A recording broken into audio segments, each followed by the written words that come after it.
아버지의 권능으로 손을 잡으세요. 손.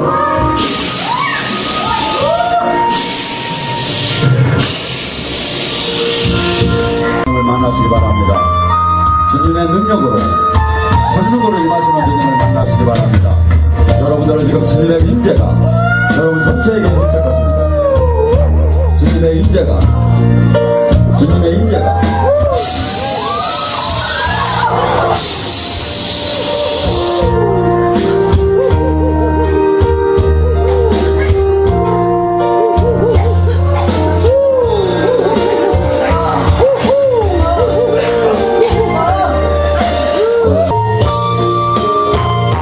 주님의 권능이 지금 임하시기 시작합니다. 주님의 권능이 여러분에게 임할 것입니다.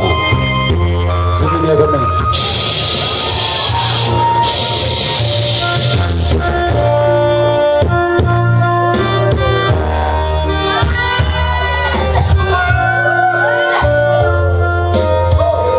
옆 사람을 잡으세요. 손을 높이 들고 옆 사람을 붙잡으세요.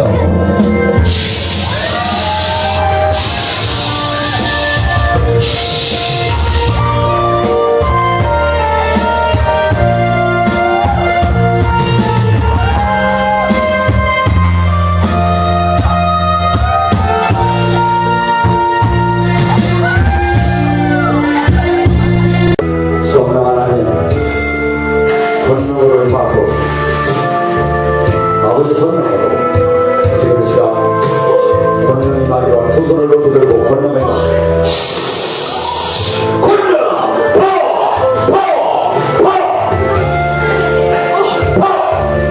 말씀은 출애굽기 1장 8절에서 22절입니다.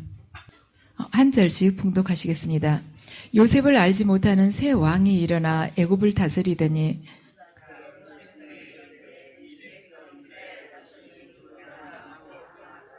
자, 우리가 그들에게 대하여 지혜롭게 하자. 두렵건대 그들이 더 많게 되면 전쟁이 일어날 때 우리 대적과 합하여 우리와 싸우고 이 땅에서 나갈까 하노라 하고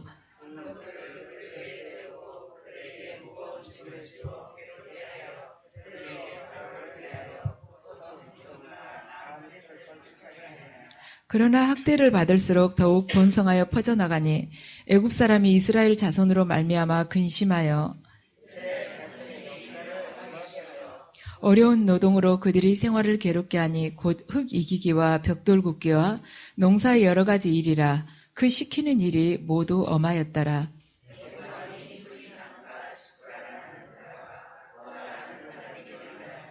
이르되 너희는 히브리 여인을 위하여 해산을 도울 때 그 자리를 살펴서 아들이거든 그를 죽이고 딸이거든 살려두라.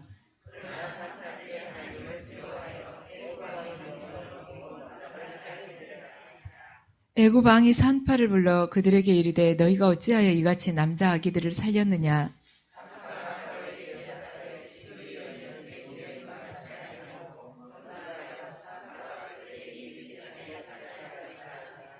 하나님이 그 산파들에게 은혜를 베푸시니 그 백성은 번성하고 매우 강해지니라.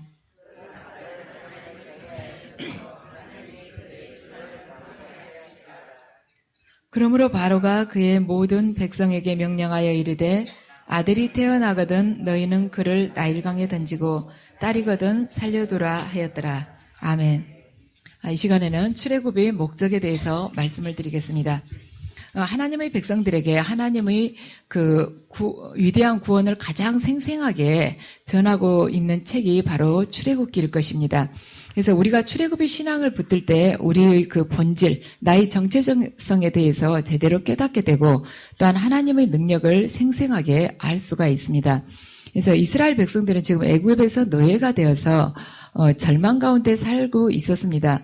그런데 그 노예가 되어서 살아가고 있는 것도 힘든데 지금 이스라엘 백성들이 숫자가 기하급수적으로 불어나니까 바로가 거기에다가 또한 더 힘들게 말하자면 노동을 가중을 시키고 있습니다. 그래서 이들이 애굽에서 말하자면 자유를 얻어서 축복된 백성으로 살아갈 수 있는 가능성은 더 미미하게 되었습니다. 근데 하나님께서는 이 노예 백성들을 거기에서 해방을 시켜서 그들이 조상들과 맺었었던 그 언약을 다시 말하자면 확인하면서 그것을 지켜주고자 지금 하고 계십니다. 그래서 당신의 능력으로 이들을 건져내 주신 것입니다. 그래서 우리가 믿는다 하면서도 세상이라는 애국, 부와 명예와 권력으로부터 지금 현재 노예가 되어서 살아가고 있는데 우리 힘으로 거기서 말하자면 노예 생활에서 탈출하기는 굉장히 어렵다는 것입니다. 하나님의 은혜가 없이는 우리가 거기서 빠져나오기가 어렵다는 것을 지금 출애굽기는 알려주고 있습니다. 그래서 믿음이라는 것은 단순히 하나님을 대한 종교나 신앙의 믿음이라는 것이 아니고 하나님의 말씀에 순종하여서 우리가 얼마나 위대한 삶을 이 땅에서 살아가는가, 바로 그것이 우리가 그 하나님의 말씀 그대로 살아가는 그 삶이 바로 믿음이라는 것입니다.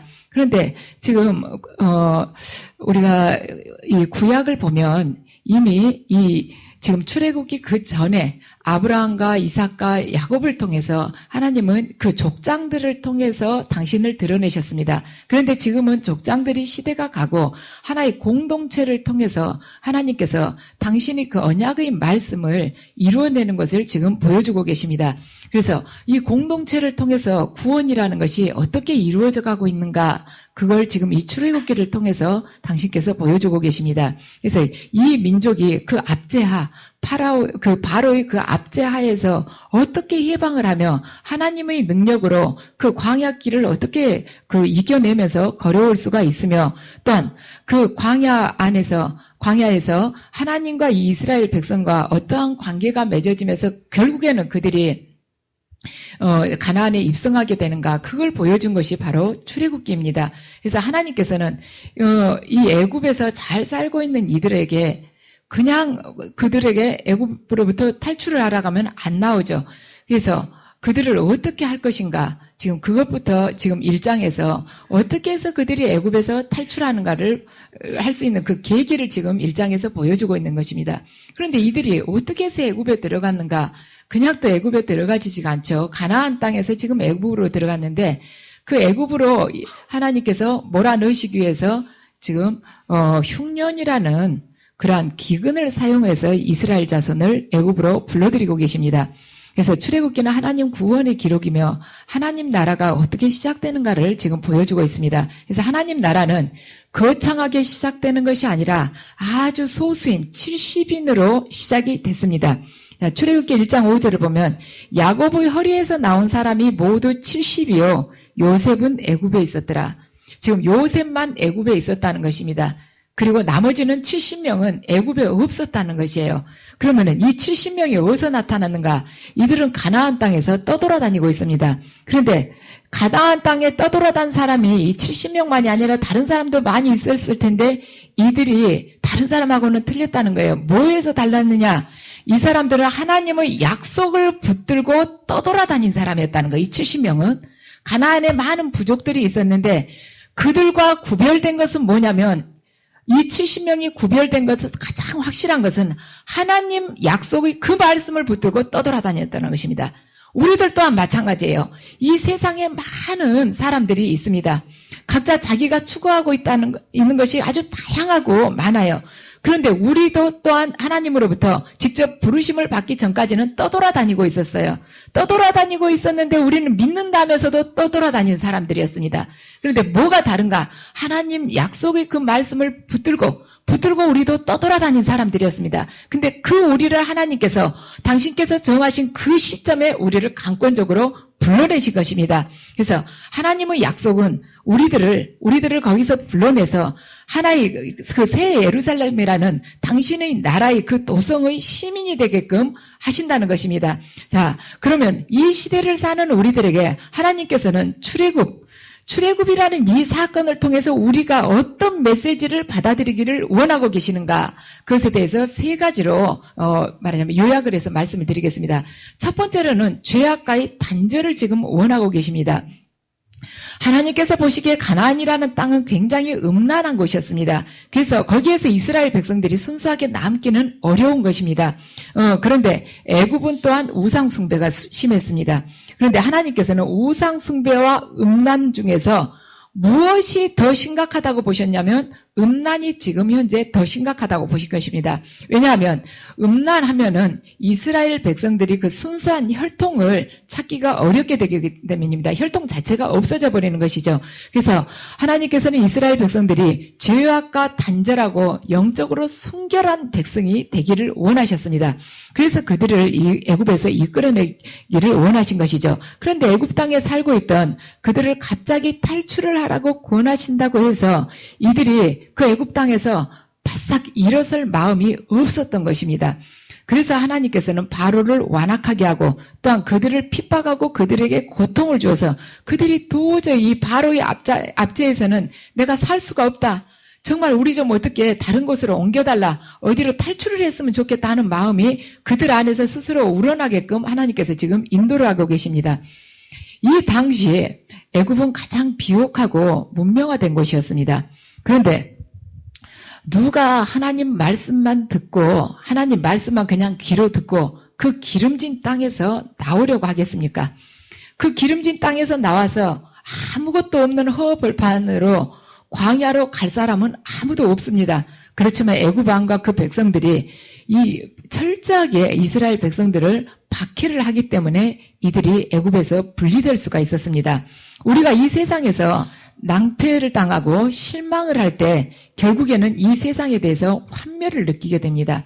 그래서 이 세상에서 두 손을 들고 나오게 되는 것입니다. 만일 이 세상이 정말로 좋다면 무엇 때문에 우리가 하나님 앞에 나오겠습니까? 그래서 하나님께서는 지금 이 출애굽을 보면은 지독한 바로를 사용을 해서 지금 이스라엘 백성들이 애굽에서는 나는 도저히 살 수가 없겠구나 하는 것을 깨닫고 하나님 앞으로 나오도록 지금 유도를 하고 계십니다. 우리에게 말하자면 바로란 병마일 수도 있고 내가 사업에 실패했을 수도 있고 또한 실직일 수도 있고 내 자녀로 인한 문제일 수도 있습니다. 그리고 내 배우자가 하는 일마다 다 막혀가지고 도저히 올 데 갈 데 없는 그러한 궁지의 몰림이 바로 바로의 압제일 수도 있습니다. 우리가 그것이 없다면 뭐하러 기름지고 비옥한 이 현실 속에서 거기서 나와서 그 하나님 말씀이라는 그 칼날같이 무서운 들어가면 들어갈수록 두렵고 불순종하기가 어려운 그 말씀 앞에 설 수가 있겠습니까? 그렇지만 우리의 그 숨막힐 듯한 그 환경 안에서 우리가 도저히 내 힘으로는 할 수 없으니까 두 손을 쳐들고 하나님 앞에 나오지 않습니까? 우리 중에 그 어느 누구도 아무 일도 없이 평강하고 행복한데 하나님 말씀을 섬기기 위해서 이 세상 것 다 내려놓고 하나님 앞에 나올 사람은 없습니다. 내가 모든 것이 충족됐어요. 세상 사람들 다 나를 부러워하고 있습니다. 밖에 나가면 다 나를 존경하고 나에게 찬사를 보내고 있습니다. 그런데 내가 어느 날 느닷없이 하나님 말씀 너무 사모한다고 그러면서 하나님 앞에 나오는 사람 간혹 있을 수 있습니다.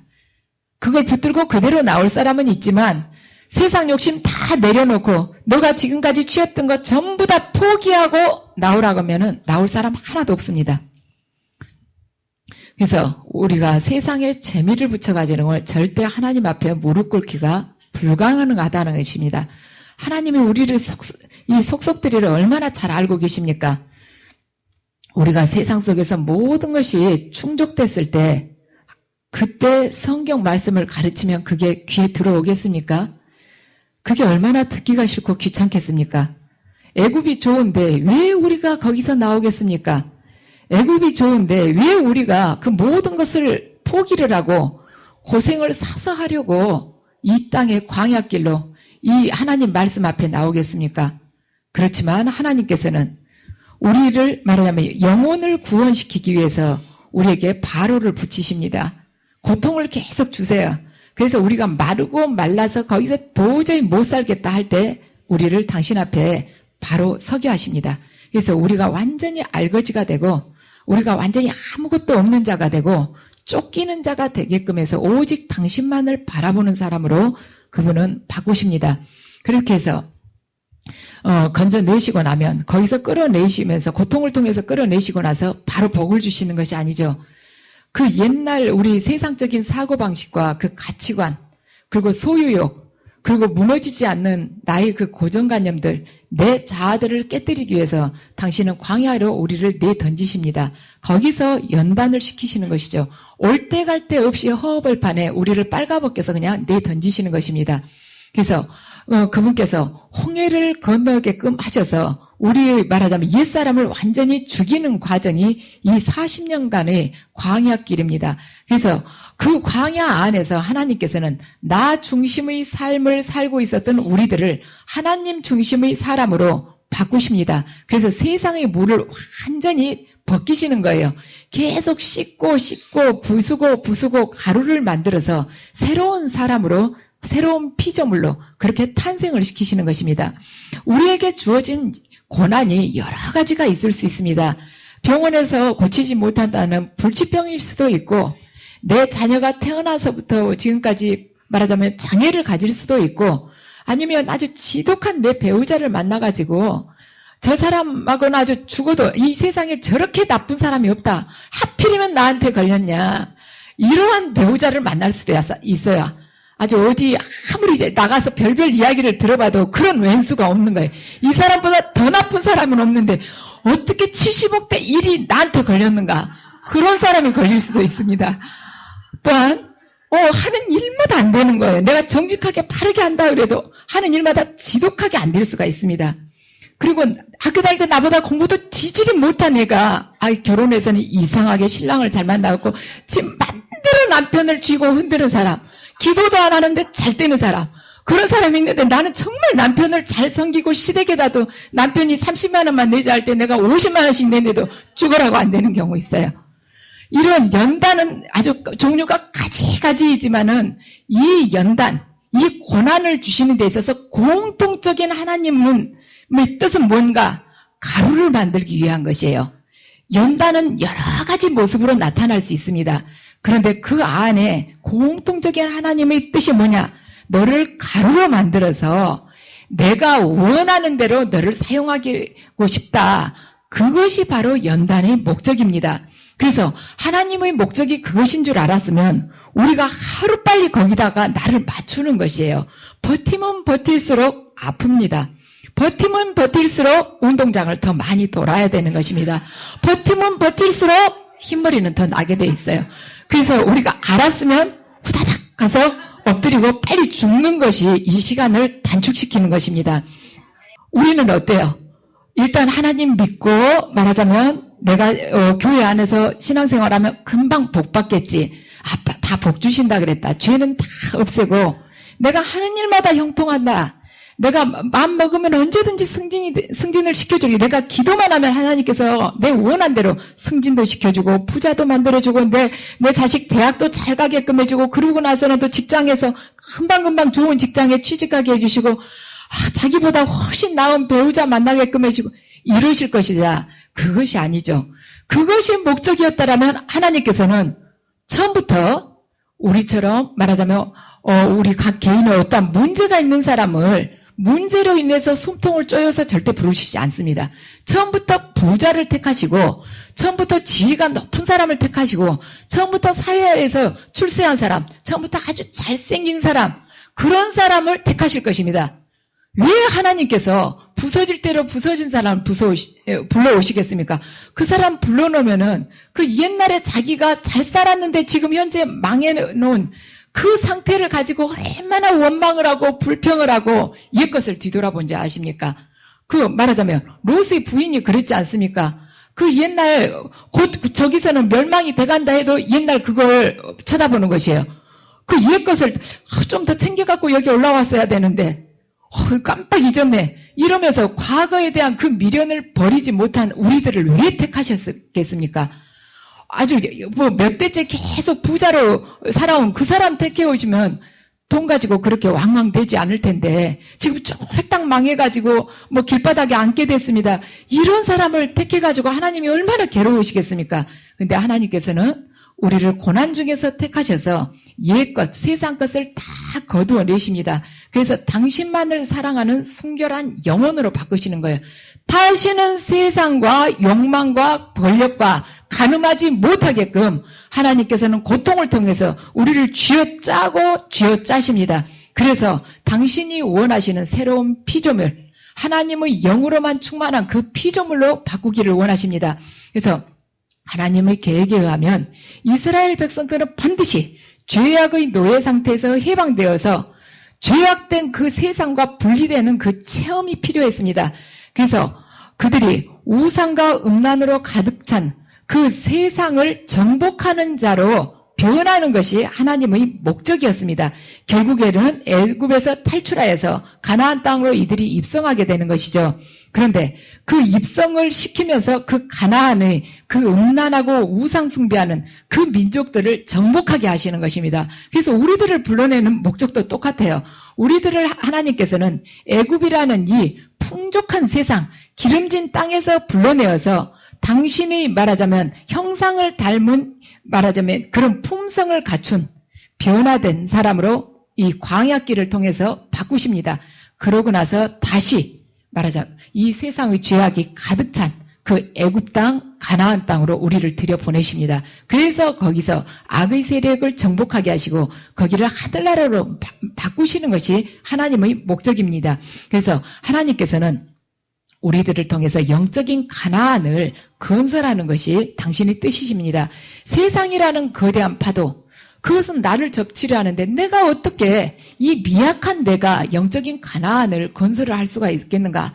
내 자식도, 하물며 내 자식도 지독하게 내 말을 안 듣는데 이 세상 속에 나가서 내가 할 것이 무엇이 있겠는가? 하지만 하나님께서는 우리가 그 가나안을 정복하고 그 가나안 땅에 있는 죄악에 물든 사람들도 출애굽시키는 그러한 주인공이 되기를 원하십니다. 오늘 이 출애굽기 1장을 보면 이스라엘 백성들이 얼마나 미미하게 시작했는가를 보여주고 있습니다.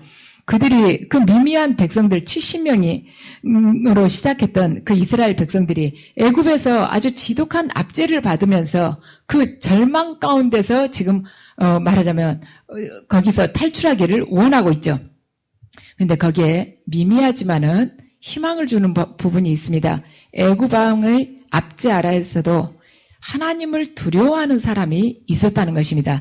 나를 짓누르는 어떠한 문제, 나를 두렵게 하는 업무라는 그러한 파도, 해일이 나를 덮친다 할지라도 내가 하나님을 두려워하면서 그 자리에서 본분을 다하게 되면 반드시 그걸 말하자면 뚫고 나갈 수 있는 힘을 하나님께서 주시고 그걸 통해서 우리에게 새로운 역사를 펼쳐주신다는 것입니다. 그래서 오늘 본문 15절에서 17절을 보면 애굽 왕이 히브리 산파 시브라라 하는 사람하고 부하라 하는 사람에게 말하여 이르되 너희는 히브리 여인의 해산을 도울 때 아래를 보아서 아들이면은 바로 죽이고 딸이면은 살려두라고 했는데 어떻게 기록되어 있습니까? 이 산파 둘이가 하나님을 두려워해서 애굽 왕의 명령을 어기고 남자 아기들을 살렸다고 합니다.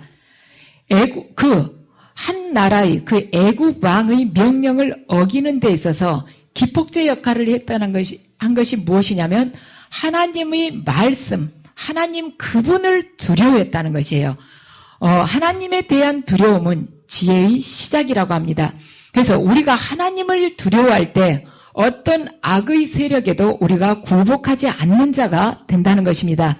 그래서 자기 목숨을 아끼지 않고 말하자면 양심을 지켰던 두 산파는 이스라엘에 있어서 영적인 부흥이 오게 하는 말하자면 이 도화선이 된 것입니다. 이들이 말하자면 이스라엘의 남자 아기들을 살려놨기 때문에 그 중에서 모세가 탄생할 수 있었던 것이고 그 모세를 통해서 하나님께서는 출애굽의 역사를 말하자면 당신이 뜻대로 이루실 수가 있었습니다.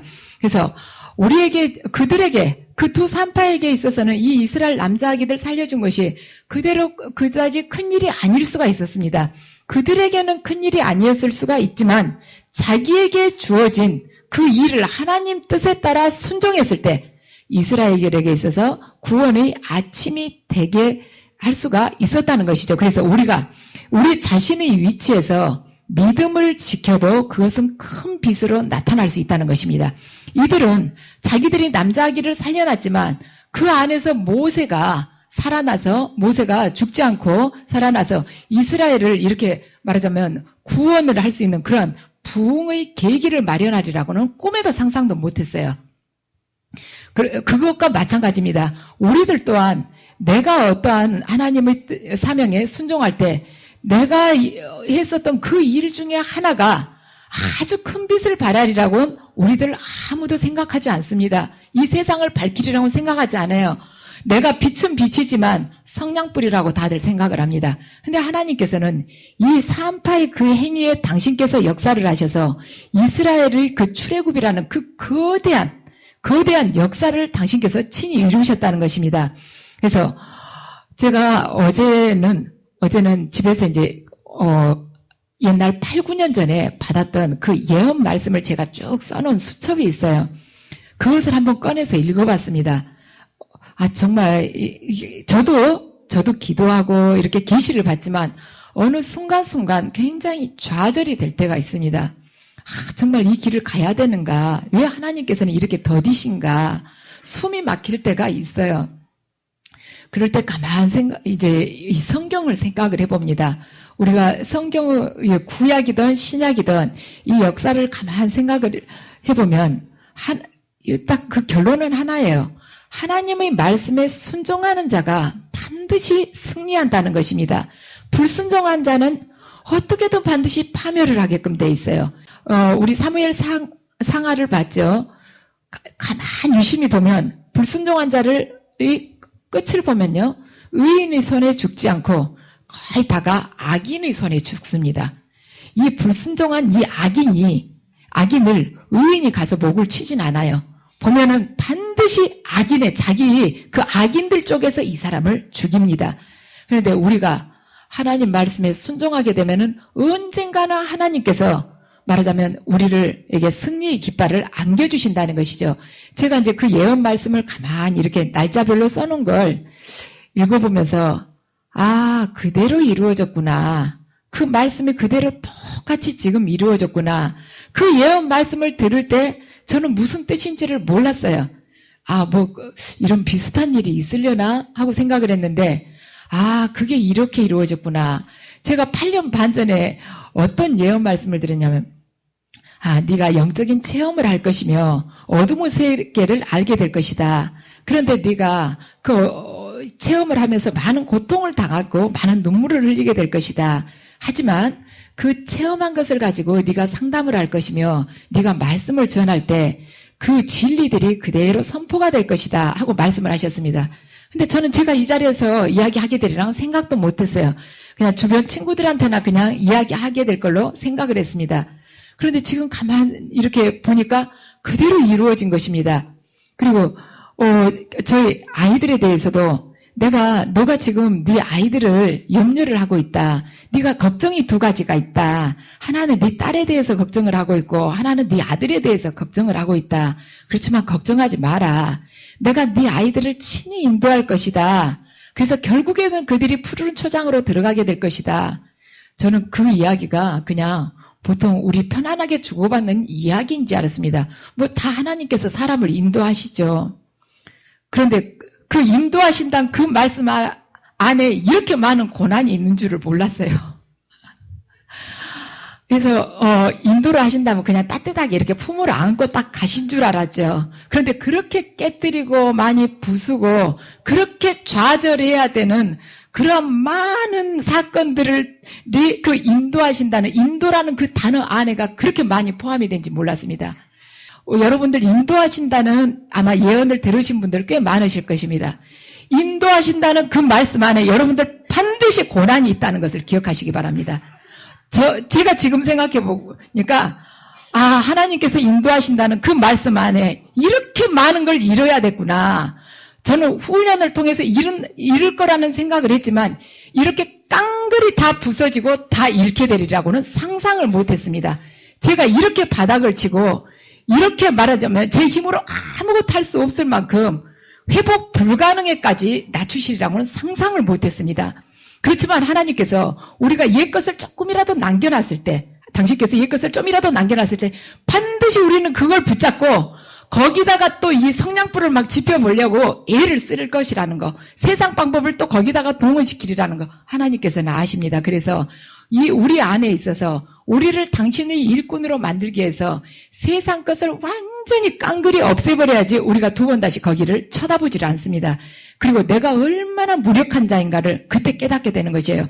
내가 수십 년간 이루는 것을 당신께서 부수실 때는 한순간에 그냥 박살을 내십니다. 뭐 날짜를 걸려서 뭐 한 달, 두 달 걸리면 우리가 또 붙잡고 막 금식하고 이러면 곤란할 것 같으니까 그냥 생각할 새 없이 그냥 팍 무너뜨리시는 거예요. 그래서 우리를 새로운 피조물로 무너뜨리시면서 이 광야길을 인도하시는 것입니다.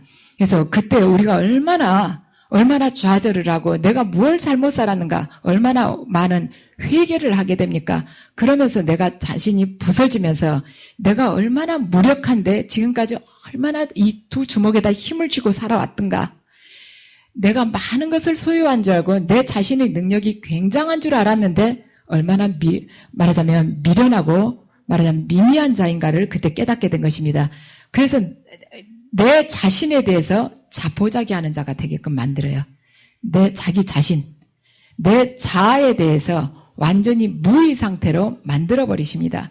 그러고서 그분께 의탁하는 자, 100% 의지하는 자가 되게끔 변화를 시키십니다. 그렇게 돼야만이 그분이 우리를 들어 쓰실 수가 있는 것입니다. 조금이라도 살려두면 우리는 거기서 반드시 내 뜻대로 하나님을 끌고 가려고 하기 때문입니다. 그래서 100% 순종하는 자가 되게끔 만드시지 99% 순종하는 자가 되게끔 원하시진 않습니다. 그 1%를 가지고 우리는 얼마든지 버티고 불평을 하고 내 뜻을 거기다가 또한 심으려고 하기 때문입니다. 그래서 여러분들 지금 여러분들에게 있어서 바로가 분명히 있습니다. 분명히 있는데 여러분들 그 바로 여러분들이 그 문제를 통해서 하나님께서 내게 원하신 것이 무엇인지 바라보시기 바랍니다. 모두에게 공통된 것은 다들 먼지 같은 존재가 되라는 것입니다. 그리고 또 여러분들 각자에게 거기에 추가해서 하나님께서 원하신 부분들이 또 있을 것입니다. 가장 첫 번째는 가루가 되라는 것이에요. 2번, 3번은 여러분들이 또 아실 것입니다. 그래서 거기에 맞추실 때 이 광야길의 이 행보가 빨리 끝나게 되는 것입니다. 그래서 결국에는 우리에게 가나안을 정복하기를 원하신 것입니다. 그래서 여러분께서는 하나님께서 다스리시는 새 예루살렘, 새 도성의 시민이 되고 싶으십니까? 아니면 애굽 땅에서 계속해서 노예 생활을 하면서 그 피죽을 먹고 살고 싶으십니까? 하나님께서는 오늘 이 시간을 통해서 여러분에게 이 질문을 던지고 계십니다. 너희들이 새 예루살렘 도성의 정복하는 시민이 되고 싶으냐, 아니면 애굽 땅에서 바로의 배급을 받으면서 음란과 우상과 함께 가늠하면서 사는 자가 되고 싶으냐?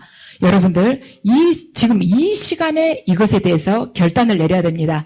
하나님께서는 우리에게 장망성을 나오라고 말씀을 하십니다. 장차 망할 도성, 거기에서 나와서 새로운 예루살렘을 향해서 진격을 하라고 말씀하십니다.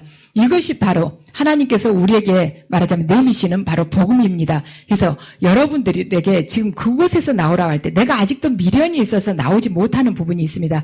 그곳에서 나오라고 하나님께서 지금 들려주실 때 그 음성을 듣고 순종하시기 바랍니다. 그래서 아직 지금 시간과 기회가 있을 때 여러분들 이 장망성에서 떠나시기 바랍니다. 그래야 해서 영원히 없어지지 않을 나라, 하나님과 말하자면 그리스도께서 다스리는 그 나라의 시민이 되시기 바랍니다. 그래야 해서 그 나라의 시민이 되어서 우상과 죄악된 세상을 다스리고 정복하는 자, 그 삶을 살아가시기 바랍니다. 그 삶을 여러분께서 살아가실 때 그 여러분의 삶은 그분이 주역이 되셔서 새롭게 펼쳐주시는 성령 행전이 되시기 바랍니다. 반드시 승리하시기 바랍니다.